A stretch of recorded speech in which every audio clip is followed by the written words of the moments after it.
You're welcome to State of the Nation. It's a program where we dive deep into the matters that concerns our dear country, Nigeria. Don't forget, we talk about it politics, we talk about it education sector, we even talk about it the everyday living of every Nigerian. We look at it as it breaks, as it develops, and we follow up on stories that are, of course, trending in time past. So much we get into here on the show State of the Nation, and today would not be different because we have a very critical part of the show that we want to get into, specifically as it concerns our democracy, as it concerns our political space, and eventually as it concerns a set agenda in our society. Today we'll be looking at women in politics, looking at how far women are being represented, in our political space, and how well they can also deliver the jobs and deliver, their representations across their different people they represent. So I will not be doing that today alone. I'm joined in the studio with a public affairs analyst to join me to look at bringing women into politics and examining how far and how well women can really, deliver when it comes to politics, democratic processes, and what have you. Today, I'm joined in by a political analyst, like I said, Adeyemi Opeolowa. Good morning. Thank you for joining me. Thank you for having me. How are you feeling today? A little bit cold. A little bit cold, yeah, because of the rains, right? The rain heavily. Exactly. I believe if you had watched EBS, you'd have seen the weather forecast for today, knowing that it would have been a rainy day. Okay. But nevertheless, I believe we'll get into the discussion now, and we'll see how far and how well we'll talk about women in politics. So for you, would you say, we've seen a lot of comments out there, we've heard a lot of people say women are underrepresented, women are not, being included in political activities and all. But let me get your own view first. Would you say women are underrepresented in our political space? Okay. According to scholarly materials that we have studied over time, I can categorically say that women in Africa, especially Nigeria, okay, let's bring it down to Edo State. Okay. Women in this part of Nigeria are majorly underrepresented. I mean, we have a lot of political seats in Edo State at the moment, but I mean, we can just count a number of people who are women who are occupying one political seat or the other. So we can actually say that women are underrepresented. And we want to know why are they underrepresented and what can we as society do to encourage women to participate actively in the political process. I mean, from voting to campaigning for political seats and all. So it's very, very valid. When you make that statement, it's a very valid statement that women are underrepresented in politics, in society. Yes, okay, very well. So for you, you say that women are underrepresented. So now I like to bring in, not as if I'm trying to maybe bring women in that aspect, but I like us to flow with the discussion. Okay. So for you, why would women, because politics seems to be like the male men things and all of that. We've been seeing this coming from presidents and all our major offices. We've been seeing men, and we've seen calls for women representation even from the National Assembly and all. So for you, what would you say, which offices would you say women should begin to get into, before we now talk of how they are really going to function and make good impact in their offices? That's a very fantastic question. But when I'm about to answer this question by talking about what you said men, it's a male-dominated field. So first of all, we need to correct that notion that it's a male-dominated field. You understand? Everybody, men and women, they are humans, right? And anybody can lead. Anybody? Can lead, yes. In quote, anybody? Anybody can lead. Leadership is not a trait that you were born with. Leadership is a trait that people inculcate, people train themselves to acquire. So let me say, the governor of the state, he wasn't born the governor of the state. He acquired the appropriate knowledge to be able to function in that position. So we need to now encourage women to have the audacity to say, yes, I'm a woman and I can actually lead. I can lead in the society. I can lead in public spheres. I can lead in any area. Like, I have what it takes to actually be in that space. And we as individuals, as maybe as society, spouses, friends, as men, even men, we need to encourage our women to actually be interested.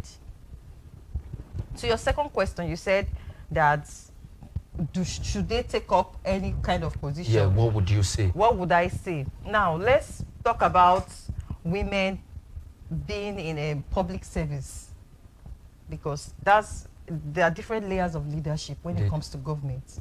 So we have leadership in public space, we have leadership in civil service, we have leadership in government itself, the core of decision making, which is the seat of power, government. So women should prepare themselves, should equip themselves. Society should equip women. There should be equity, not just equality, equity, because women and men don't function on the same level. When it comes to employment, when it comes to education, women don't have the same access as men. So the society needs to create equity for women to actually function in the same capacity as men. Okay. Okay, so I like the way you brought it, equity and not equality. Yes. I think that's a fine way to put it there. So for you now, you believe the obstacle majorly is the society. So now look at other angles. What other obstacles would you see, or do you see, that has made women really underrepresented in politics? Other than the fact that you've talked about the mindset of politics being kind of a male-dominated, space. So other than that, do you see the capacity for women or of women to really get into that space? Yes. I believe women have what it takes to lead. I believe women have the charisma. Women, the funny thing is that a woman takes care of the home. This same woman functions in the office. The workplace? In workplaces. So you see women coming into different stratas of society, and you see women doing fantastically well. I mean, we have a number of women who do so well. They do so well in politics, they do so well in business. So if a woman can do well in the home, can do so well in the business, what stops her from taking that political position and saying, I want to be this in this society? I am currently running a program, a project right now, and I'm researching into influences, some sociological influences that are affecting the participation of women in politics. And we've identified a lot of factors. Okay, some of which? So some of these factors are: one, access to education. Like I said earlier, men and women do not have the same access to education. That's where equity comes in. Now, we have the cost of participating in the political process. We all know that for you to say you want to be a governor today, you know that it's cost effective. Yes, very well. You know it's very expensive. So you not just governorship, any kind of position, even local government. So you see that if you see the cost of doing that, it discourages women. So that's where equity comes in. So you need to look at the financial capacity of these women. Then you have to talk about religion. Some religious practices actually forbids women from leading, from taking that leadership role, because they say a woman is supposed to be under the man, the woman is supposed to be subjugated, or the woman answers to the man. Another factor that we also identified, or I have identified, is patriarchal system. The patriarchy. Patriarchy in the sense that we, like, a patriarchy and religion kind of hand in hand. The man is the head, the woman is here, a lot of practices, like patriarchal practices, that bars women from being politically engaged or from actively participating. Then another one is social media. Yes. Social media. Yes. I think a lot of viewers out there will be very interested in this point. Yes, social media. And we have violence against women, because sometimes when women come out to say, oh, I want to be this, you see a lot of women being attacked. By who? By the same women? Females also do the attacks. Have you researched into those who do the attacks, actually? Well, it happens both ways. Both ways. But we don't want it to. We don't want to get there, right? Exactly. So okay, go ahead. It happens. A lot of all these factors are actually affecting, or they're actually restricting women from being actively involved in the political process. Okay, so I like the way you went through your little bit of study around these women in politics. Indeed, that's why you're here to let us see really what are some of the obstacles. I was about coming to that cultural beliefs and all. I think you jumped into it already, so that was a fast move by you. But now let's look at this. Now we know that anybody who is going to participate in politics would basically come under the umbrella of political parties. Yes. So what would you have to say about the influence of political parties also in women participating in politics? Do you see political parties as one of those obstacles, so to say, in restricting women not participating, or women really are not really enough to even pass the screening of political parties to finally get to those positions? Thank you for that question. Now, before I answer that question, first of all, when I began to speak with some women, I realized that it's not even the society itself that holds women back. Okay. Women themselves hold themselves back. Like, a woman will say, okay, what do I want to go and do there? How do I do it? So, where do I get the funds? So, women are already seeing themselves as, I cannot do it already. They've already, now, let's come to how the political parties now position themselves to now affirms their fears. Political parties will now come out and say, okay, the form for this is this. It's really expensive, first of all. Then, many of all these political parties, their meetings, it actually takes women off the grid from their functions. Maybe their function in the home, in their offices. So it kind of restricts them from participating, because when you have political parties are having series of meetings back to back, and then there's a woman who's supposed to be at work, who's supposed to be at home, taking care of the children. And some of these women don't have, in quotes, supportive partners like that. Like, just a few women have very supportive partners. So you see that it's already a militating factor. It's not going to work. So now you're bringing the point now that I'd like us to really get into, so that we can really put all of these factors in place, because we're talking about women in politics, building capacity. Let's see how women also can, change the strides and developments in Nigeria. Now, you talked about women having other activities, obligations. Now, balancing comes to play. Do you now see that women can really balance the home, balance the other activities, and also get into politics, and also balance it that they don't get to do that to the detriment of another angle? Because it seems as if the male or the men are doing that, better. Okay. If I may want to say, from taking a cue from what you said, because women have various obligations. They have to tender for family, children, and all. And then you are saying, let them get into politics. Do you see that balance coming in when women really get into that political space and not get to have an issue in other areas? Okay, for the issue of balancing, let me ask you a question. Do you believe that women can actually balance it?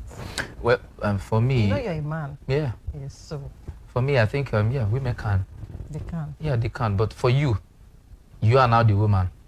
Do you see yourself or women like you balancing it? Because I can just say, oh, they can, because perhaps I know that if I were there, I can. And with the mindset I have, I know that you should be able to, you could be able to.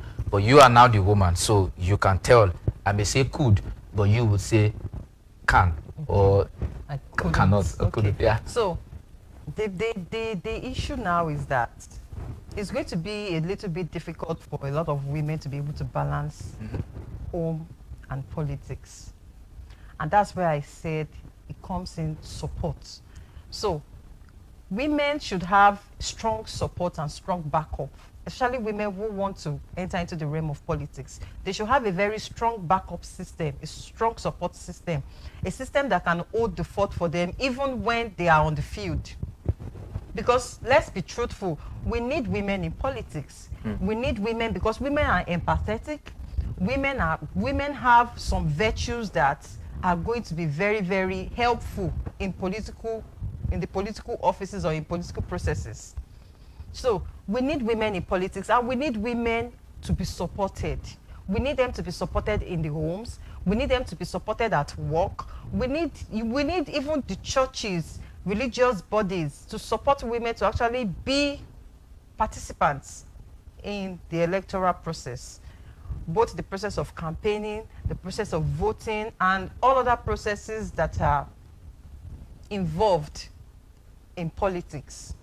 Okay, now I like the way you landed there, but let's look at it from here.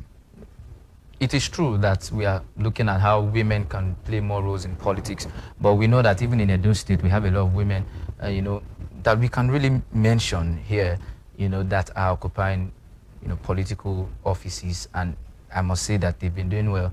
We have the one for humanitarian affairs, yes. We have the one for women affairs and social development. There are people there, the office of the First Lady, so they're all doing well, and from the look of things, we watch them, we talk about them, and they are doing well. So for you, if we are going to get more women into that space, what would you say the government should begin to do? What would you say, what can the government begin to do now to ensure that women are inclusive, in political affairs? What would you call out the government to get to do now? Okay, the first thing that I would advise government to do is education. Women, a lot of our women are not educated. When I mean educated, I mean that's as educated as the men.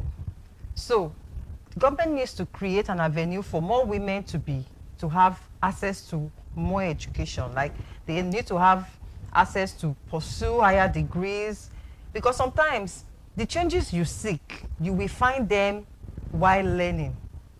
So while you are seeking for change doesn't happen while you stay in one place. You have to be on the move. And one way to be on the move is through learning. So there are a lot of things that the learning process can do for women. So that's number one. Number two, economic activities that fuels women participation. The more women we have in our economic activities, like a lot of women, if you have more women in economics, a lot of women that are making business decisions that will grow the economy, the more we would have women who would want to participate in politics.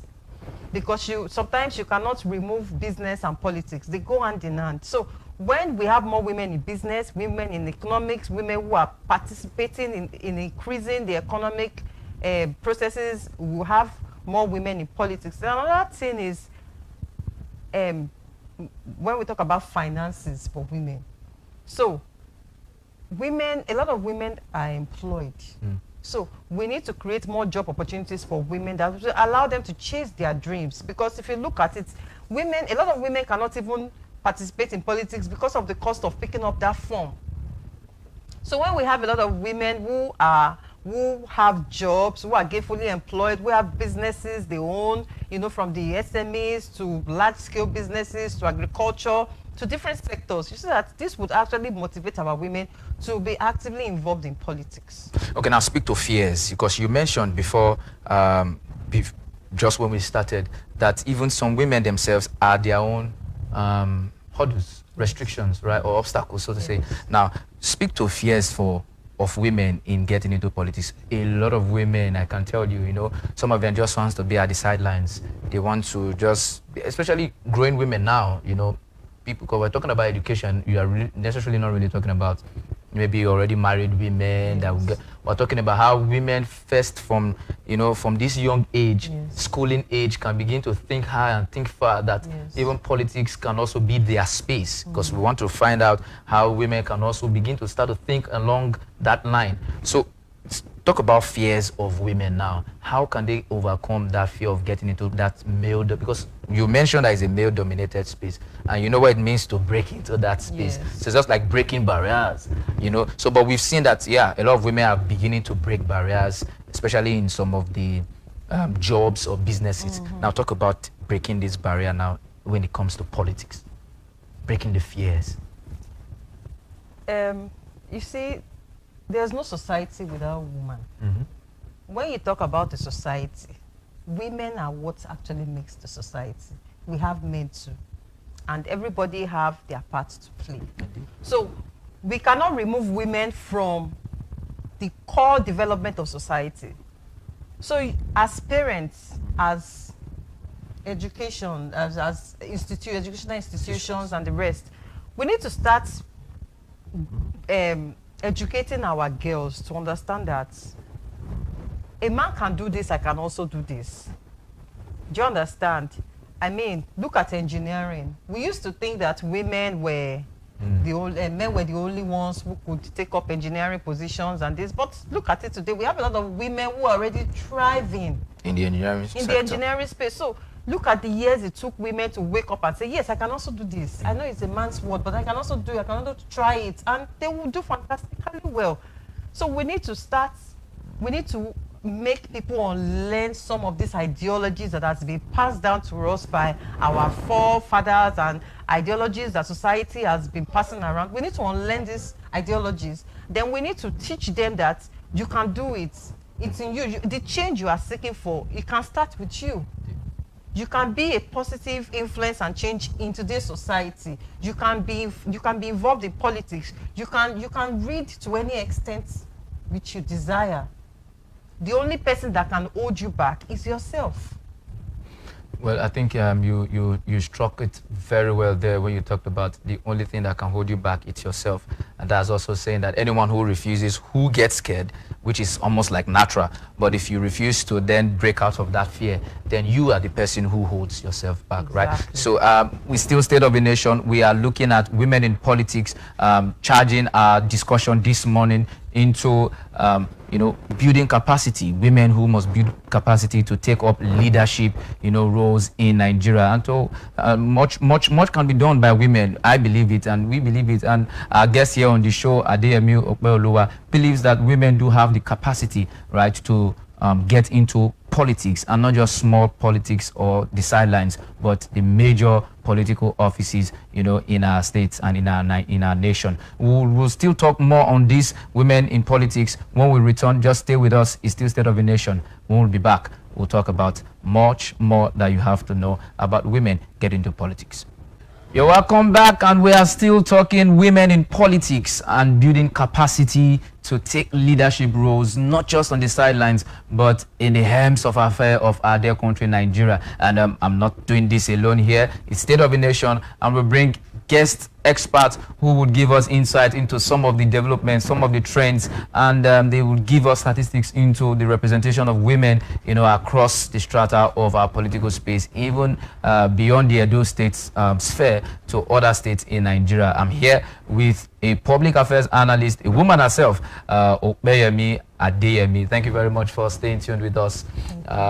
We are looking at women in politics, how women are some of the factors of underrepresentation of women in politics by themselves, because they are unable to break out from their fears. And Okpeyemi has just been giving us that even the engineering sector, a lot of women were never there because it was male dominated, but so much so in recent times we have seen that women are becoming engineers. We've seen, a lot of women engineers now, and women are flooding that area. So, okay, I was coming to that point where we left off before we took a quick breather, especially when we talked about women engineering. So it boils down to our education system, right? So would you say, if you've been following admission processes, or you've been following people getting admission in school or different departments in school, would you say we have a lot of females, right, getting into these courses that are politically inclined, like political science, public affairs, public relations. All these are these are courses that can better train, persons to get into politics, in no time and stay abreast with current affairs of our nation. So how would you say a lot of women are applying for courses, even in the higher institutions, to ensure that they are better schooled in political affairs and to take leadership positions going forward? Okay, judging by the recent statistics, 70% of men would actually apply for courses like political science, ISD, all those politically inclined courses. While the other 30% of women would actually want to go for nursing, education, courses that are more maybe emotional, would you say? Yes, not really emotional, but courses that are less technical. Okay. So we already see that's already as a problem.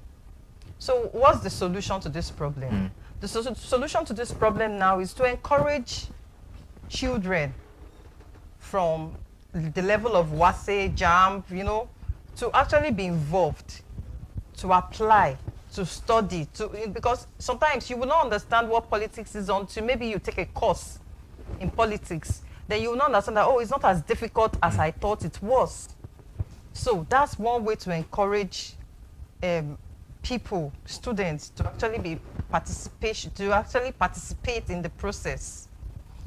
To actually participate in the Yes. process and get really involved in politics. Exactly. And you agree with me that you learn politics. Would you say you learn it?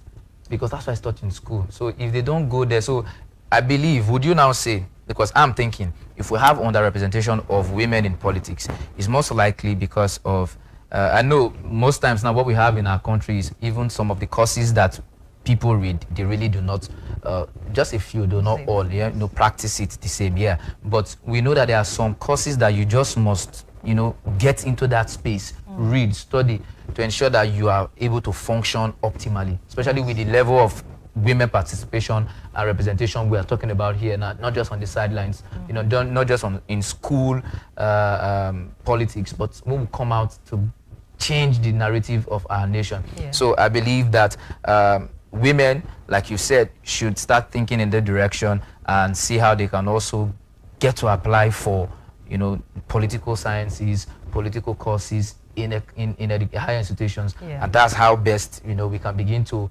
really believe the capacity of women and not just the roadside shows some of them doing. So now while you've treated that, I like to say now that civil societies, what would you call out? Because civil societies are one of the persons that also look out for civil representation, participation across. If you were to, get across to them now, what would be some of your words as against, as to promoting these women in politics the same? So what I would say to civil societies is this: when a woman shows interest in politics, we should encourage such women, because sometimes it actually takes a lot of courage for women to come out to say, I want to participate in this. So when a woman comes in to say, I want to be part of this, I want to be part, please, we should not be telling them that your place is at home, or your place is in the kitchen, your place is washing plates, or your place is in the bedroom. No. We should actually encourage them to be part of the process. Let them be involved. Let them learn on the job. Because like I said earlier, nobody brought any form of knowledge from anywhere.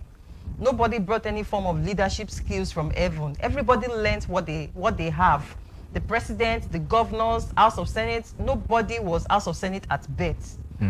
This leadership trait was learned while they were actively involved, and it made them who they are today. And I believe that if we give women the opportunity to actually do this will create more avenue for women to be actively involved. And they might not even necessarily be taking political positions, though, but these women would be involved in decision-making processes.